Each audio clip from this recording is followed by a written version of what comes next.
My name is Bob Hennessy. I'm also with the Wyoming group. I just want to say hello, and I just wanted to pass it off to Josh. I've seen a lot of there's a lot of ways to get exposure in the gold and silver area.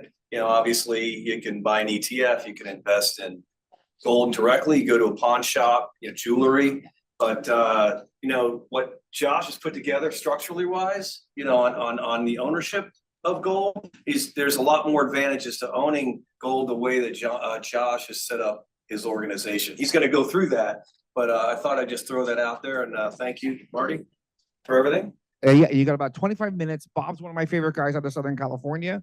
He's a Florida guy, actually, originally. As is Andrew Holsh.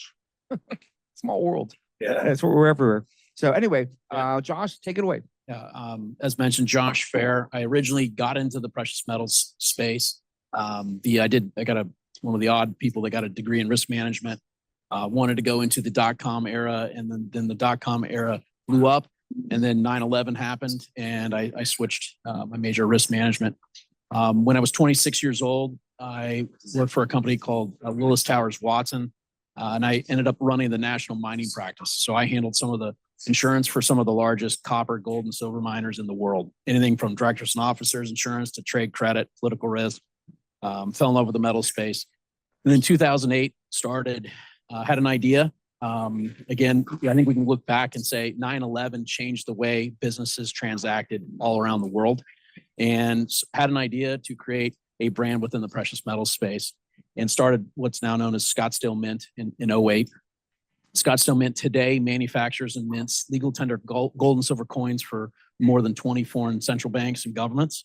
We do a lot of the gold and silver production in both investment and collectible for private banks like TD Bank. So if you were to walk into a bank branch in Toronto and want to buy a silver bar that says their name on it, my firm makes that for them. And kind of fast forwarding, last number of years, the company's grown and supplies more than roughly 450 wholesale bullion and coin shops all around the world. Then the next of 9/11 happened, and it was the pandemic shutdown, which changed the way changed the way economies are working and way businesses are working, very similar to 9/11. And I see this as this is going to be a decade of hell, where it's very hard to predict what's going to happen. We've got pricing problems, monetary problems. We call it inflation, and we try to point fingers at each other. At the end of the day, our governments are printing money at rapid paces never seen in modern history. And so what I've really produced here, my companies also work with vaults all around the world. The free ports of Singapore, Geneva, Dubai, all have special tax considerations for their investors. I wanted to find something here in the United States. You're also probably seeing jurisdictionally, things like where you are matters, what laws apply to you, your taxation of what government you're in. And we're talking with someone earlier this morning, the United States has a lot of problems, but it's got less problems than other places. So capital is finding its way. It's leaving, for example, we saw metal leaving the United States and being invested in Hong Kong and Singapore. Now that metal is coming back. That capital does not want to be over there. I'll let you guys figure out why. And as we're facing what I would call a two economy system over the next few years, anyone that's doing business overseas is probably aware that the companies or countries you're working with might not be able to be your partner going forward. Governments a few years ago started repatriating their gold. After World War II, most of the war debts were settled in gold. Even today, how the World Bank is financed is with gold pledges. And that's how they fund impoverished countries. So gold is very much part of our back end of everything that runs, but yet we don't know much about it other than the embarrassing commercials on TV chasing grandma's money, of which my company produces some of that product that Chuck Norris promotes, and Sean Hannity. But kind of fast forward, I wanted to create a product that had something in the United States that could be sold through the broker-dealer community, and also sold, obviously through family office. One of their problems with gold is people either look at it as an insurance product, which obviously that's pretty easy to understand. A lot of times people say it doesn't do anything for me. It doesn't create yield, it doesn't create annual interest. So I also wanted to create a program that had that aspect. A quick story, Warren Buffett often will say that he doesn't like precious metals. He talks down on gold and silver. But you can go back roughly 25 years ago, he was busted, I'll say busted, by the CFTC for holding too large of a speculative position in silver. And his silver had to be liquidated, and that is what to turn into the silver ETF. A few years later, within the Berkshire Hathaway company, he now has a group called the Richline Companies / Leach Garner, which is now the largest, one of the largest jewelry sheet and wire companies in the world, based out of Attleboro, just outside Boston. And he also produces some semi-finished gold and silver blanks for two mints in the world that I know of. One is the US government. The other one is my other company. So I'm kind of near and dear to this. But going back to what is a vault? We were talking about market inefficiencies earlier. You've probably seen in the news, Costco is selling $100 to $200 million of gold a month, and they're doing a 2-ounce maximum. So that means you can only buy $5,000 at a time. So what does this mean? Financial advisors really don't like when their clients call them up and say, "Hey, I'm thinking about going into gold." They're like, "Oh, great, the money's leaving the firm." So often advisors and offices, they don't know what to do with this. And so our product that I wanted to create here is really a hybrid between a private equity play and an ETF. So we're essentially a vault. And as I walk through here. Can I just make a comment? Yeah. Our macroeconomic speaker earlier today said that gold actually is outperforming government bonds. Over the last 50 years. It just passed it a few weeks ago. Yes, correct. And you are going to hear it. It's not stopping, guys. It's not. That's not just my opinion. Very interesting observation. Inflation it's a joke when they say it's 2-3%. I'll let you go to the grocery store and figure that out. And it's worse in other countries for those that travel internationally. Oh my gosh. Go to the Caribbean. These islands that people can't even live there anymore. So now this is taking place all over. So 3 years ago, thinking, what's going to happen with the world? I wanted to find the strongest state in the United States. A lot of people don't know Wyoming has almost $32 billion on its balance sheets. If it was a sovereign wealth fund, it'd be a top 20 in the world. What does that mean? That means business consistency. So why are companies leaving California and New York? It's because it's costing way more money than they were expecting to operate their companies and businesses.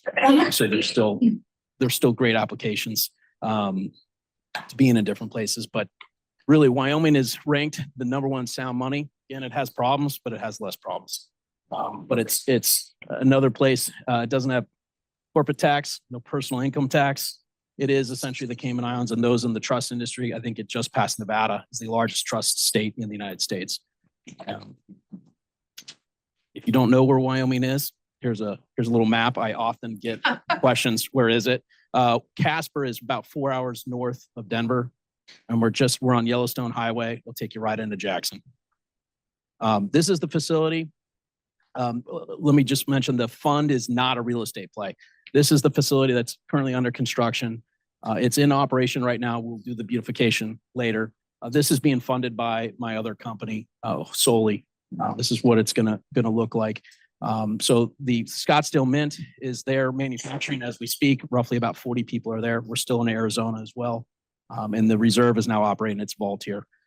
Probably later this year, we'll formally have a armored car company, a third-party company that's actually based out of New York, the largest independent armored service will be operating out of this facility as well. They handle most of the U.S. governments, anything from cash flown to Afghanistan to the U.S. Mint or the Fed cash moving between the Fed Reserve banks. This is kind of like setting up a hotel, guys, in the middle of nowhere, and Avis and Hertz are fighting over who's going to set up shop there. So we're pretty excited. This is a picture outside of the Wyoming Reserve Vault. Gives you a little scale. It's pretty tall. We can get forklifts in there. This vault is built to store billions of dollars. So at the end of the day, insurance is built, your facility is built based around insurance requirements. So we're working with Lloyd's of London to figure out how exactly this thing is built out without getting into too much. It's just like what you think in the movies. We're on the floor is very special. Everything is there, is done on purpose. There's our team right when we commissioned the vault just a few months ago. So who founded this? So again, you guys getting to know me a little bit. I've also got a team of people that have been either with me or I've known for a long time. Our chief investment officer is one of the top brains in all of Major League Baseball, and I've worked with him for over about 18 years. He's a probability guy. He was actually with the New York Mets, Brian Bannister, for a while, and he's probably one of the top Moneyball, I guess they're now calling it metagaming guys. He's currently with the White Sox. But I came to him and said, hey, I got an idea. I just want to put gold and silver in a vault, and I need someone to put together a probability of what ratio to gold. Is it 50-50, 70-30? And how do we play that strategy? The other management of the team, probably most important here, Miguel Perez Santala. He's the president of our operation. He was working right here on Madison Avenue for a company called Heraeus for a number of years, and he was the Heraeus is one of the largest precious metals. I think they employ like 12,000 people, one of the largest refineries in the world, and he ran their North American sales desk. Also, Ron Baldwin is our chairman. He's actually speaking. We just started these conferences. He's speaking in San Diego this week.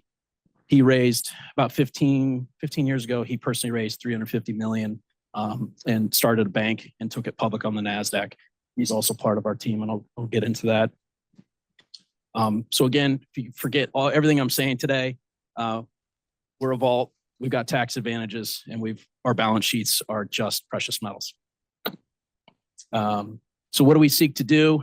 As we've mentioned, we're trying to just reduce taxes. I'll explain how we do that through two mechanisms. But really it's for people that are looking at their overall portfolio risk and saying, you know what, gold doesn't really fit what we're thinking. Well, if you don't like this, just put it in your quiver.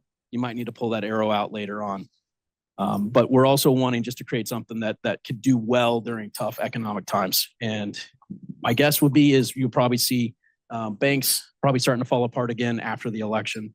Everything's really calm here before the election.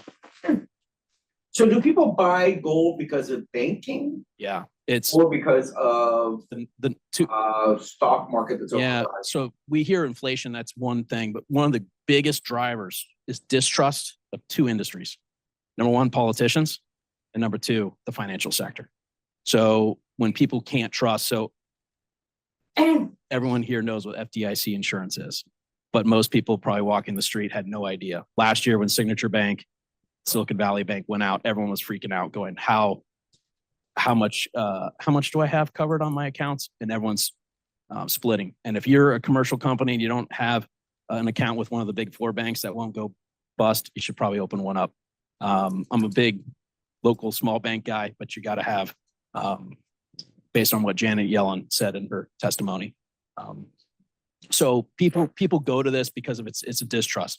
This stuff it's tangible, it's physical, and it's the only thing on the central bank balance sheets except their own fiat currency that they're continuing to print. So what you're seeing all around the world is the BRICS countries in particular. Why is the Russian ruble so strong since the war broke out? It's up 10% versus the dollar. And they're supposedly losing the war. They pegged gold. They did something the other countries forgot about. China is the biggest buyer of gold in the world. But you're seeing other countries like Singapore, they have not bought gold in 30 years. They just started 2 years ago. So they're rushing to a metal, but they're saying very little on CNBC. They'll talk about it, but they just kind of scurry on. Yes. If there's a crisis, a liquidity crisis, economic crisis, and you have gold stored in your facility, how could that be monetized? Because the sources of money are no longer available. Gold is priced in any currency at any time, anywhere in the world. It's You have to get the currency. it could be pegged. So if the currencies all die, you're gonna have to wait and see where the market settles out. No, given a calamity, Yeah. I'm saying, how could you monetize? Have you thought about that as an option? How do you monetize? So I got money stored, I got gold stored. Yeah. I don't have access to my money. how can I monetize this? Owning stock, well, there's two ways here. So there's two methods to our vault operation. One, you can just buy gold and put it in there and we just store it and we charge you 0.5% a year. Or two, you own stock in the Wyoming Reserve and we mark to market every single day. We're audited. We're one of the only vaults in the world. We even audit our third-party holdings every quarter. So our stock price adjusts with what we call stock redemption value. And every quarter we offer quarterly liquidation. So to your point, for those that were investing, our balance sheets are 90-something% per the IRS rules. We're an opportunity zone fund. We're also, for the first 50 million, we're a qualified small business stock. And I'll dive into that. So to your point, we're liquid. So we have liquidity, unlike a real estate play where you're going to have to wait till you sell your shopping center or find a liquidity partner. Each quarter, we just sell down our inventory. And as we raise more and more money, we just buy more metal and put it on the shelf. I will mention, just because I've heard people talking about it, we will be in other metals as well on a very minority basis. So you probably have heard silver is part of the green tech movement, and it's running a deficit over the last few years. There's not, which means we are consuming more than we're mining each year. You're going to hear in the hydrogen economy that's coming, a couple metals such as iridium. Normal people can't buy it. They don't want anyone in it. Well, we're in the business and we'll be vaulting it for some of the refineries in the world, and we'll have it on our balance sheets as well. As an opportunity zone fund, what can you talk about the tax breaks you get? You get a triple tax break? Yeah. So you get your deferred cap gains. So this is one of the few OZs that's not real estate that I know of. There's maybe a couple. There's not a lot, but there's enough. There's not a lot. So it's a traditional, you get to defer your cap gains, through the end of 26. So I guess you have to pay the tax man in April 27. And then you get a step up in basis after you hold it for 10 years. And it's tax free after that. However, you get dual with us. We're a QSBS as well. So that 10 years goes down to 5 years. So that means after you hold for 5 years, it's tax free for life. Not bad. Can you talk about the security? Like, who are the people offering security outside of just the building itself? Yeah. So we hire our own in-house security. Okay. Yeah. And are they like veterans of like CIA or A little mix of everything, and then we work with consultants to set it all up. And there's really two methods to your problem: is outside threat and then inside threat. All our staff have metal profiles on them. They're metal detected in and out like they would be in a prison. Wow. That type of facility. Our inventory it's every week we're doing a hard count. Every day we are looking at the logs. So this thing is very, very tight. So we don't want issues. Metal is not easy to move. This stuff's heavy. So it's not an easy thing to get it out of. You're gonna need forklifts and very sophisticated. You have a question? Another question? Yeah, what do you suspect your operating costs? That's a good question. I'm actually diving right into that here. And so we have a small team we only have a handful of employees. And in fact, I'm managing the salaries of the full staff on my own. It's not a liability of the reserve. I'm going to do it until it can pay it on its own. The insiders we put in $8 million of our own money into this on our own of the first 50 million. And so I'm here for the long term. How I personally invested in myself, I have the same stock everyone else has. There's no preferred stock in this. However, I'm a founder. So we'd run it as like a hedge fund of a 2 and 20. But it's a hard hurdle. We don't do an 80-20 until we beat a hard hurdle of 7% each year. So we want to add alpha over you just owning gold and silver. So you mentioned an ETF that has roughly a 0.4 to 0.45% load each year that you're going to see on there. It doesn't even trade fair market value. So it's slipping, which means their costs are eroding their basis. Oftentimes, I just spoke with the state treasurer who's looking at doing physical. We ran through the model with a bank right down the road from here with the state, and them buying gold physically from the bank and storing in our facility is cheaper than the ETF. So they are looking at making that happen. So just real quick. Sure.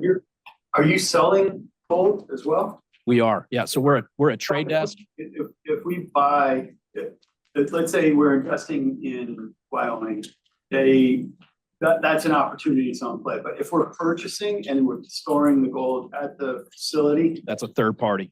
that's still opportunity. Yeah, that would be a third party, let's say it was a state in the US, it was a sovereign government, it was a corporation, it was John Doe off the street. He wants to buy 100 grand of gold. It could be done through so Wyoming Reserve is really more of an institutional, it's an institutional desk for large industrial quantities of metal. And then it facilitates the trade. So for example, this vault, we've been toured just 2 weeks ago. We had people in from Japan, from a refinery. They bring their metal over to the United States. They typically put it in a Brinks vault. Very much interested in moving it to us because we have a manufacturer on site. They would gain a customer right there. And then the reserve would either be able to sell that metal on behalf of them to Scottsdale Mint, and then also offer drop shipping all across the United States. So does all of the vault gold stay within the bank system, or are you offering doré and other? So it would be fully refined metal. So if anyone's familiar with the energy sector, there's someone that drills it. Someone they pipe it on a pipeline to a refinery, and then the refinery goes to the end user. Similar in the mining industry, it's the same thing. Someone is exploring, someone's mining it out of the ground, then they transport to a refiner. And then they send from the refinery goes to an end user or a fabricator. So the reserve will be basically as a reseller of fully refined. So it's 3 and 4/9 fine purity, the pure metal.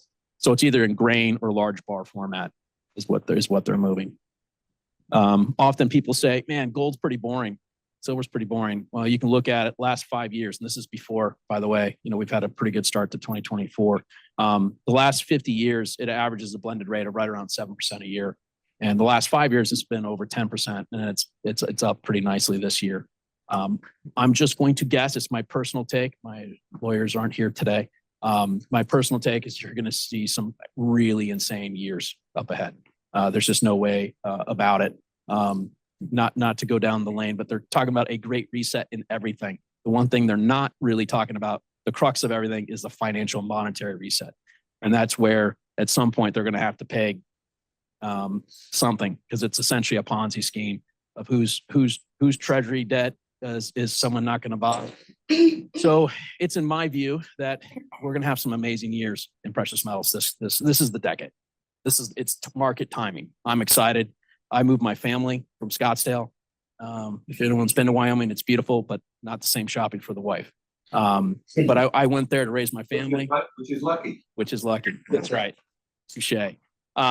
Order online, trust me. But I went there. This is a market timing. It's a great right place, right time to get through. So Somebody told me that Bitcoin is digital gold. Any thoughts on that? I love it. And you know what? It has some- If you read our PPM, we have a provision as part of our treasury management policy to hold Bitcoin. So while that's not a core, that's not what we invest in. Precious Bitcoin is obviously doing well. We look at it just like you would the euro, the yen. If you get payment from someone in any of these products, you can decide to hold it or hedge it with the US dollar. And Bitcoin really fits that narrative as well. So you take Bitcoin as payment? We do. That's right. So we're also in Wyoming. If you've heard, it's probably going to become the crypto capital of the United States. It has some of the best regulation, the crypto bill from Cynthia Lummis and someone else that's been pushed. That's been written actually by mostly our law firm that we work with as well. So our vault, we're not going to be in the crypto game. I don't want to say that, but we're going to be a custodian for crypto companies that will be taking rare earth minerals and putting them on the blockchain to be sold. So we're here as a vault play. So tokenized assets. We're also going to be, I haven't mentioned, we're in a foreign trade zone. We're going to be one of the few free ports in the United States. We'll have that status later this year. So in the event Donald Trump were to win, and he's also talking about universal tariffs, our vault facility will be the only one that I know of as of right now that would be import duty free. So that means if it stays in that vault. So you can imagine we could get really busy. But we also envision fractionalized assets. of, let's say someone wants to take $1 million watch and fractionalize it. Well, who's the person that custodians? It can be done in Wyoming. Wyoming is also the only place that you can have what's called a decentralized autonomous organization, DAO, LLC. And that's something that's really, really growing, especially in the, if you heard, the US Constitution was bid on by private individuals. I believe it was 2 years ago. The US Constitution DAO was formed in Wyoming, and I believe they raised $40 million to bid on the Constitution. They won second place. Had they won it, they were talking about storing it at the University of Wyoming, and then consigning it out to the Smithsonian, et cetera. And I'm like, they don't have the insurance, or they're not going to be able to get that. In our facility, we're actually building, to your point, on a second story, we're building a large event space, art gallery type place. So that we're going to plug in with the free ports all around the world. The one in Singapore, for example, boasts they have the world's most Picasso paintings. So we'll be just down the road from Jackson for those that need to come and view their art. Did Arson have a question? Yeah, can you give us a sense of the physical capacity of the vault? You mentioned it can store billions of dollars, but like in tons? It's going to be your ratio. Tons, we can keep going pretty much forever. So we're on 4.5 acres. I say that you're gonna run out of your insurance limit before we would the space. Right now, the biggest facility we've seen in talking with Lloyd's is about 6 billion on one site. If we were to hit that, we simply just open one up down the road. For those in New York, was the World Trade Center one event or two events? That was the insurance policy issue. You guys have drone security as well? Not allowed to say, but one day, there might even be dogs in the parking lot, I think drone robots. security has become pretty normal these days. It is. It is. Yeah. You offer transport? We do. So we're a transport company. Like I mentioned, we're partnering up with one of the largest independent armored transport company. Will do it for us. So we'll outsource that. So you have your own like airfield, and that way that you can avoid landing in Wyoming and then going to Freeport? Or- Well, yeah. So we can actually. So it's considered. Well, it's, let's say most of the gold it comes from Switzerland. About 75% of the world's gold is refined in Switzerland. We actually have a partnership with the armored carriers, with FedEx, and with the local airport and the local police. We even have armed service. We have airside support even at the airport on the tarmac. There was a bank, I won't mention it, in Canada last year was robbed for $18 million, and it happened. Swissport, it was an inside job. They did not have airside support there. Everything comes down to insurance. So right now, an average load on a plane is right around at least $25 million on a shipment that comes in. That's at the airport, wasn't it? I believe it was Toronto International. And That's right. yeah, so we have that capability to move it anywhere in the world, pick it up from other vaults, other facilities, bring it in. And then we'll have trucks on our site that will take care of our So customers. you're doing inspection on landing and then also at load, or? Yeah, so example, we're bringing it from Switzerland. It's coming in from Germany. It's coming in from Korea. While it's in transit to the final destination, that would be your tax status at the final destination. So even though it would maybe land in Memphis, Tennessee first, if it was coming through FedEx, it would then fly into the Casper Airport, which we're 10 miles away, and then would be trucked to our facility, fully insured and armed. And then once it goes through, we're building, it'll be done by the end of the summer. We've got a drive-through garage. Very similar, you go into a jewelry store, they don't buzz you into the next door. We have that facility, except it's multiple doors, and it's got guard booths, bulletproof glass, and gun ports, so that all our transport armored semi trucks, probably haven't seen them. There's a pretty big fleet in the US. It pretty much just goes from New York, Boston, each coast in a big circle. So that's how large silver comes in, typically 600,000 ounces of silver. Are you offering tours to prospective clients? I would say if you're an investor in the fund, or you're an advisor or a family office, absolutely. We are not open to the public. It takes probably more. If I took you in there right now and we got out of there in less than 2 hours, I'd give you $100. I'm sorry, the fund operates the The vault operation. vault, but it also owns gold, but it doesn't own all the gold. It doesn't own all the gold. So if let's say it's vaulting for a third party customer, that's on a third party shelf. And that would be very clear. So basically, it's a general partner in the vault. That's right. Wow. But our balance sheets are, again, for QOZ rules, you have to have 90% of your property has to be in the opportunity zone. So our property is physical gold and silver. We have a legal opinion letter from Haynes and Boone on that. Sorry, but Yeah. are you offering distributions to the fund? Like, what is it that you're? Yeah. So Yeah, sure. And what's the duration and? yeah, so it's a 2-year minimum, and that's QSBS rules. After 2 years, we offer quarterly redemptions. We reprice our stock based on our actual performance. How did our precious metals do? How did our trade desk do? To the earlier question, we're actually probably targeting with the if you assume a 7% 50-year historical, we're targeting mid to high teens annually is what we're targeting. What's the as a fees? term. The fee is, a management fee is a 2% per year. If we beat a 7% return, we split 80-20. So, but there's no founder's dilution in this. So we're essentially evergreen. As we continue to raise more and more money, we just buy more and more metal. And the fee income?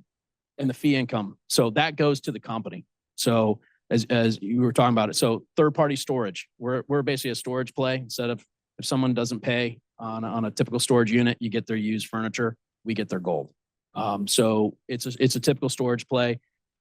And that's really just a cost of managing, a small security force, and a handful of people. So Is everything in the vault insured? And everything. what does it cost to insure it? Less than 0.1.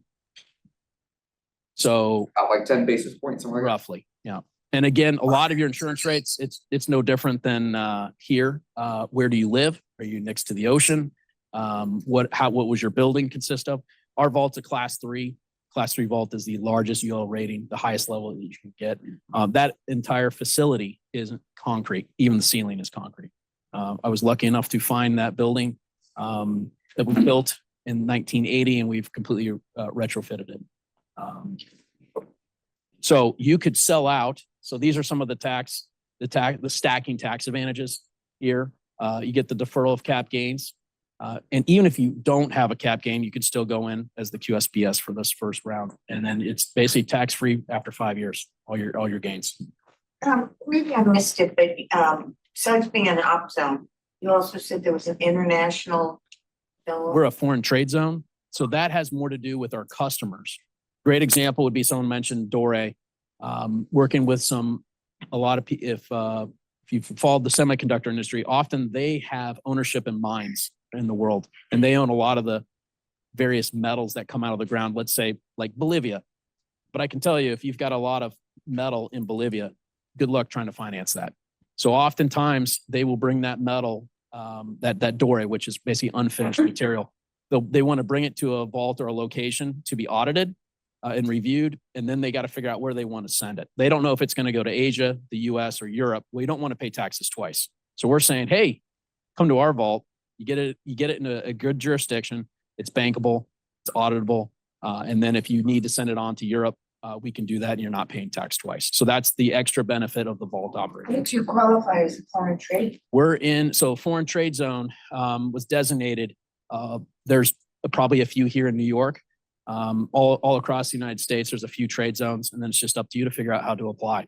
Oh, Usually they're used mainly for alcohol and clothing. Those are some two big businesses. It's a lot of times it's deferral of that tax until it leaves that warehouse. I'm sorry, I maybe I missed the beginning, but what's the ask you're saying? What's the ask? Yeah, we're raising money at a $10. We're raising $50 million at $10 a share is what we're raising.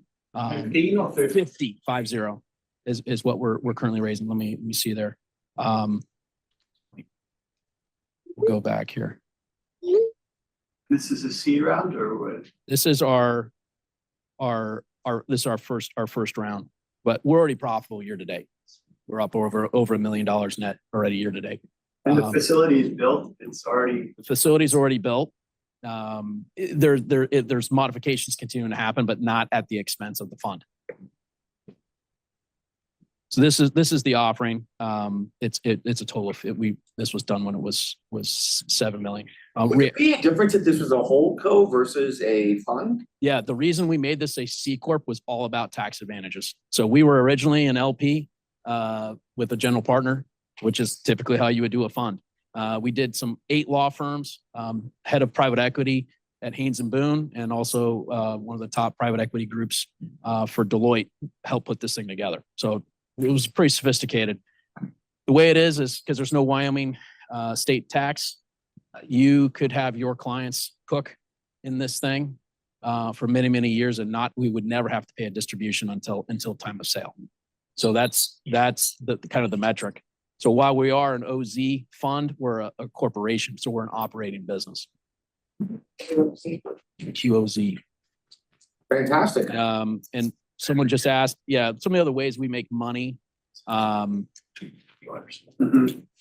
Vaulting business, metal availability fees.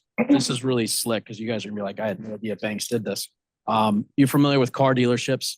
Most of the time they do not finance the cars in their lot. Someone is floor planning their vehicles. Often in the precious metals industry, you can imagine, how is Costco selling $100 million a month? Well, probably there's a bank somewhere involved in there. So typically banks that are mostly around a few streets from here, CIBC, BMO, TD Bank, Wells Fargo, JP Morgan, those guys offered what's called secured financing. So you want your name on a gold bar or a silver coin. It goes into a vault. JP Morgan runs their own vault and they do this, or it goes into a Brinks vault, or now it can go into the Wyoming Reserve vault with that company's name on it, and they charge them a fee. So the beauty is we use the balance sheets of the Wyoming Reserve. So as we raise money, we close the first 50 million, we go to 100 million. We can basically go after all that business and say that metal sits on the balance sheets of the Wyoming Reserve, really in any form. We know the purity of it, and it's available for that customer to buy with their name on it. And we say, what's your bank charging you? How about we beat it by 1%? We're going to win all that business. Our cost of capital is nothing. We're using our assets and our balance sheets. And as that dealer, he tells his team of 20 reps, he's a coin shop out of Nashville, and his sales team sells it. He's buying it from us as he's selling it to his customers. After he pays it, it's being white labeled and drop shipped like an Amazon facility right out of the Wyoming Reserve. And then the reserve continuously replenishes that metal. That's exactly what the banks do. We call that metal availability. But obviously it's a full trade desk. So we're forward purchases, sales, package and shipping fees. We're in an RFP with another bank right now that they need on average 200,000 packages a year to ship at a $5 gross profit on that package after shipping insurance. That's an extra $1 million to the firm. So there's a few things there. So thank you guys for your time. So you'll be at dinner tonight? I'm at dinner. Yes. Bob will be there too. So it's very informative, very knowledgeable today. Yeah. What's going on? Thank you. He's gonna give us samples, right? Yeah. When we were doing Bitcoin, The invoice. 2013, we had a guy giving us $25 of Bitcoin free. Anyway, fantastic, great job.